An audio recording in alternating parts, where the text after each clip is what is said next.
Hello everyone, I was not planning on making a video today, but I just got something in the mail that is quite exciting. I think I am one of the first people to get the Bilt Palladium card. Now as you'll see here, I was a little confused on what I got, but you might be able to tell right here is the Bilt logo. I was a little excited when I first saw that, so let's see what we get in this package.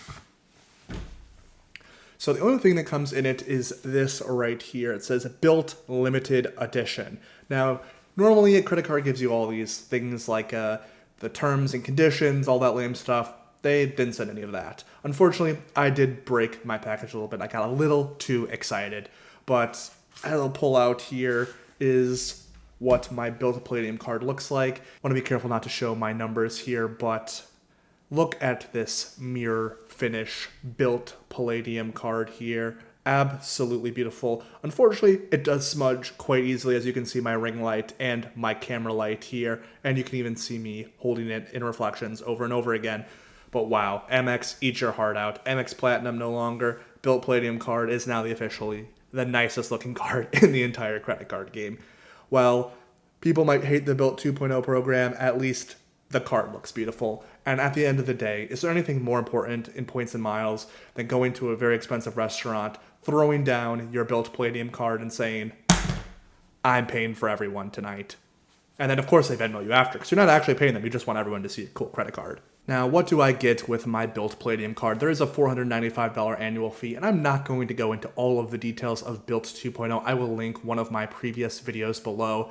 I might have to link many videos, or I'm going to link the Bilt playlist that I've made that goes over all the different iterations of Bilt 2.0, 2.1, Bilt 2.243, the update, all of that stuff here. But what am I actually getting with the Bilt Palladium card? So luckily enough for me, I am getting a sign-up bonus. It is 50,000 Bilt points after I spend $4,000 in 3 months. I also get $300 in Bilt Cash and Bilt Gold status, which will allow me to transfer my points from Rakuten to Bilt at a 1-to-1 ratio, which is a very sneaky, awesome benefit. It'll also give me higher transfer bonuses when those do come out. I do believe for February they announced that Accor Alive Limitless will be the transfer partner that has an increased offer all the way up to 125% for Bilt Platinum owners. So good for those people. I'm not transferring my points to Accor. I don't have a ton of Bilt points right now, but in the future, maybe there's a transfer bonus to Atmos or Hyatt maybe. Probably not, but a boy can dream. The Bilt Palladium card will also give me 2x on all purchases and 1x on rent mortgage if I do decide to use my Bilt Cash that I receive with this card towards that. I will also receive 4% Bilt Cash on all purchases. There are two different options for the Bilt 2.0 program. I will choose the Bilt Cash option. Again, I'm not going to go too deep into the program. I'll link my previous playlist in the description down below if you want some more information of what this program looks like. But we're just focused on the Bilt Palladium card right now. To offset that annual fee, there is a $400 Bilt Hotel credit in the Bilt Travel Portal. That'll be $200 on a 2-night stay, so it is a 2-night minimum, which isn't ideal, but okay, it's fine. $200 January through June, and $200 July through December. My plan right now is to stack some of the Bilt Cash that I get from the welcome offer with a 2-night hotel stay in the Bilt Travel Portal to get $300 off a 2-night stay. Do that twice probably, then use the rest of my Bilt Cash for either the point accelerator, which would allow me to earn 3x on the next $5,000 in purchases, or just actually unlocking my rent points. Again, it'll probably be a month-to-month decision. I'm not thinking long-term, just what's best for me in the next month, and kind of going from there. Also, it does include a priority pass, and it allows 2 guests with that priority pass, which is pretty cool. And there's no foreign transaction fees, and supposedly there's cell phone protection, so that's nice. Again, this is just the AI Google overview of it, not going too far in depth, but want to give a little bit of highlight of what this card offers for $495. Something I wanted to do was use the Bilt Travel Portal and see, hey, what could I actually get with my $300 travel credit? Now, immediately I jumped to, hey, maybe I can do something cheaper in Vegas. So let's just see what some of the prices are again. I have no idea if this is inflated or not. I'm not going to check it against anything. Some people who are more well-versed in Vegas hotel prices maybe can say whether or not these are good deals. I do want to highlight that some of the first hotels here are part of the Home Away from Home collection. This is similar to Amex's FHR, Chase's The Edit collection. These things include, free late checkout, 4 p.m., guaranteed upgrades supposedly, free breakfast, $100 resort credit, things like that. So normally these kind of prices are a little bit inflated, but you're paying because you're supposed to get a better experience. So I could do the Win and Encore, $600 a night, so $1,200 for 2 nights plus taxes.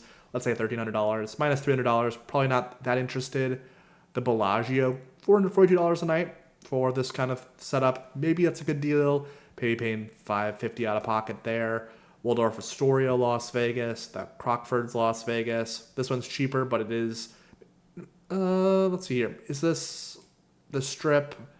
I can't really tell if it's on the Strip or not. Please let me know. This seems like a pretty nice deal, but again, depends on how far it is from everything. The Aria.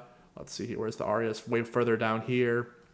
A little bit more expensive, or a lot more expensive. The Fontainebleau, $337 a night. Maybe get almost a free night there. And then again, there's Circa, the English. These are more, you see a lot of hotels here, more downtown Vegas, so further away from the Strip, maybe not as nicer. What's this, $37 a night here.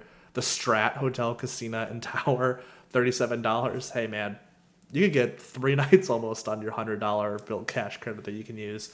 Again, depends on what you are looking for.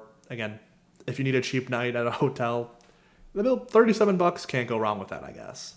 Maybe I would look at the Sahara, $67 a night. That seems pretty nice. So when it comes to Vegas, really it seems like, because this is the Bellagio right here, this is kind of the ideal location I would say you want to be. So this is a little bit up the Strip, so the Crockfords or the Fontainebleau might not be the best choice here. And again, this is just one random example, but Vegas is a 4-hour drive for me, or a $100 flight, maybe depending on the day. So this is a trip that I could see myself making more often in the future. I do really want to go to the Sphere. I want to go to a Vegas Golden Knights game. And while I already have one trip to Vegas planned in February, if I don't get to do everything I want to do, maybe I can use the Bilt portal to get me there. Are these the best deals in the world? Probably not. But $300 off. After that, I take that $300 off. Will that be a good deal? Possibly. Now, I know there's been a lot of backlash to the Bilt 2.0 program, but at least for year one, I think this Bilt Palladium card will absolutely wreck for me. I think I'll be earning a ton of Bilt points, I'll be transferring to the Hyatt, and I'll be getting some really awesome redemptions. I am curious though, what Bilt card did you select, or are you team at Bilt is over? I still personally think Bilt will be fine, and a year from now, a lot of people will probably be downgrading their Palladiums to the Obsidian card, but I think Bilt will be sticking around in most people's wallets. And what I mean by that is it'll stick in most people's wallets who actually use the Bilt card. I do think that Bilt has become more of a niche program than it was before, but for the people that it now works for, I think Bilt will be the #1 card in their wallet. So I hope you enjoyed this unboxing video. Feel free to give this video a like, comment, subscribe. I'd love to hit 500 subscribers as soon as possible. I do think I'm one of the first people to get the Bilt Palladium card. So for those of you that did not select the mirror finish, I'm sorry, your cool card will not be cool as mine. Like I said, let's continue the discussion down in the comments section down below. And most importantly, have a great rest of your day.